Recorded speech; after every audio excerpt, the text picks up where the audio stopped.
Baik, Assalamualaikum warahmatullahi wabarakatuh.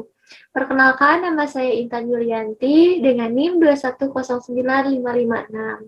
Pertama-tama, saya ucapkan terima kasih atas kesempatan yang diberikan oleh Bapak Tirta selaku dosen pengampu mata kuliah Antropologi Kesehatan, yang telah mempersilahkan saya untuk memaparkan makalah saya yang berjudul Tradisi Persalinan Tepotawuy oleh etnis Kailidaa, tepatnya di Desa Wulai.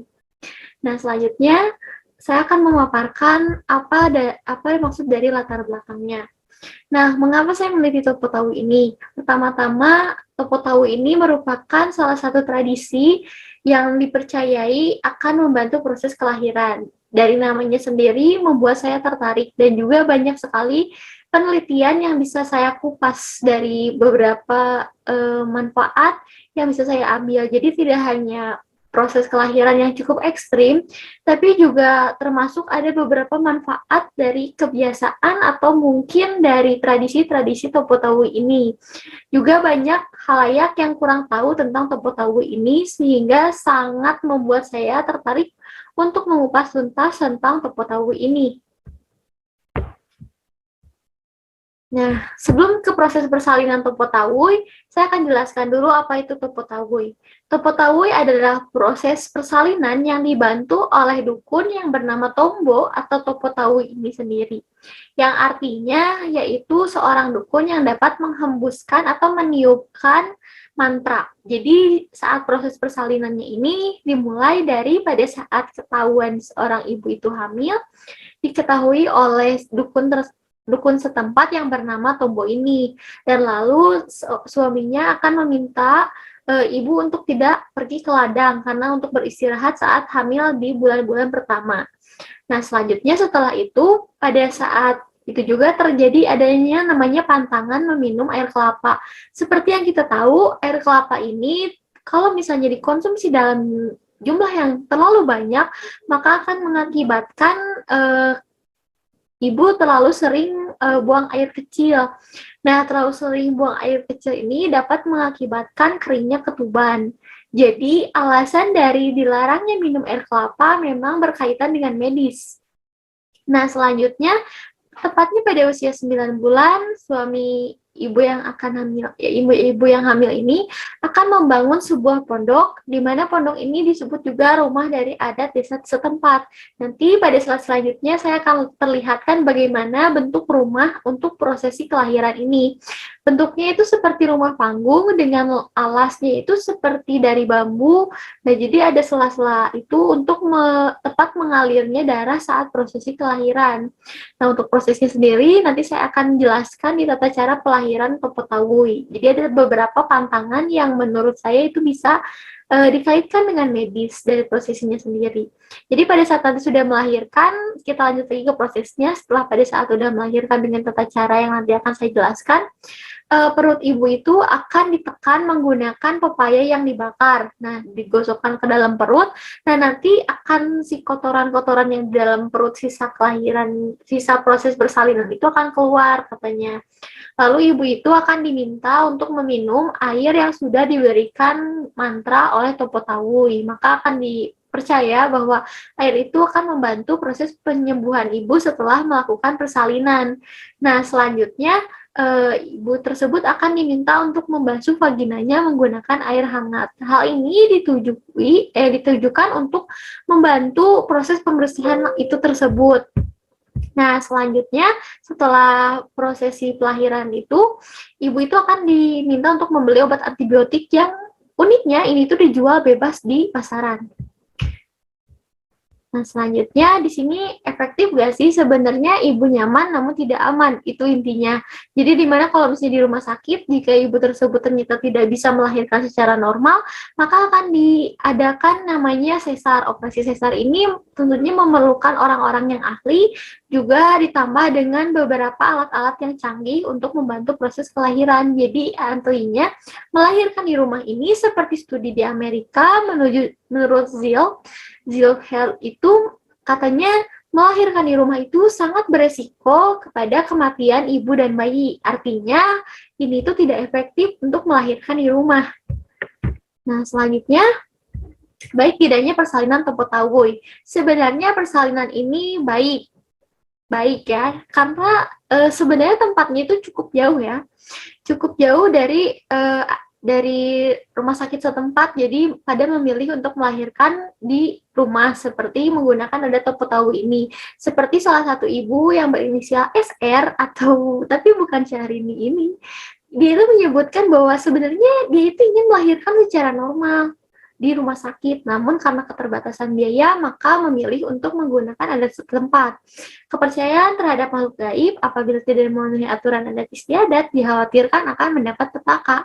Tapi kita harus tahu dulu dari segi pandang medis, ternyata hal ini tetap beresiko kepada adanya kematian ibu dan bayi. Jadi intinya perlahiran secara Topotawui dengan cara Topotawui ini tetap tidak begitu baik ya, karena ditinjau dari segi keamanan yang masih kurang. Di sini ada pada saat prosesi injak tanah saat bayi menginjak 3 hari, di mana bayi baru lahir itu nggak boleh dibawa ke rumah karena takutnya terganggu oleh hal-hal gaib. Padahal keluar rumah itu perlu untuk mendapatkan sinar matahari. Jadi ini juga perlu kita teliti ulang ya. Nah, selanjutnya tata cara persalinannya ini. Nah, ini di sini ada gambar rumah adat setempat yang dibangun oleh suaminya untuk tempat isinya melahirkan. Nah, tata cara persalinannya itu gimana sih? Nah, pertama, ibu akan diminta untuk duduk di atas bangku kecil yang terbuat dari kayu, dan duduk ini ditekuk dan dibuka sembari berpegangan kepada kain yang digantungkan di atas rumah. Nah, di tiang rumah ini ada kain seperti sarung ditalikan kepada tangannya.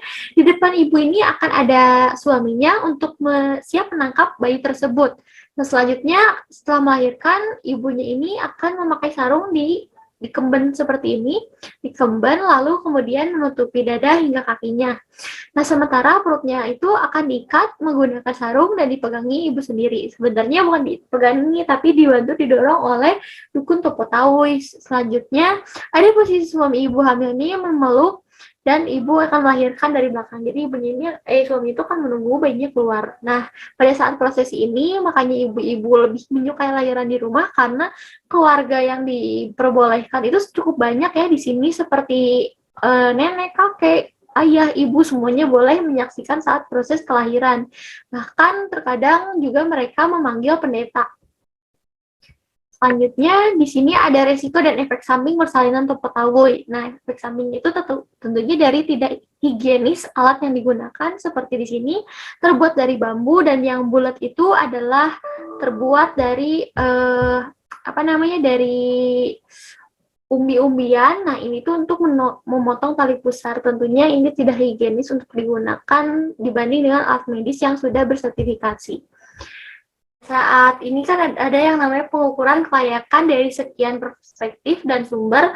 Kita ambil yang positifnya dan buang yang negatifnya. Nah, buang yang negatif di sini itu seperti pada saat proses kelahiran yang tidak aman dengan adanya resiko dari misalnya pada saat kelahiran tidak adanya alat-alat medis, mungkin kita bisa kurangi. Namun seperti pantangan air kelapa, terus anjuran untuk berjalan kaki saat usia 9 bulan, hal ini bisa kita terapkan karena jika dilihat dari sudut pandang medis memang ada kaitan eratnya. Namun pada saat penggunaan antibiotik setelah kelahiran perlu kita waspadai karena di sini antibiotik dijual secara bebas tanpa adanya resep dokter, maka dari itu perlu adanya pengawasan yang lebih ketat lagi.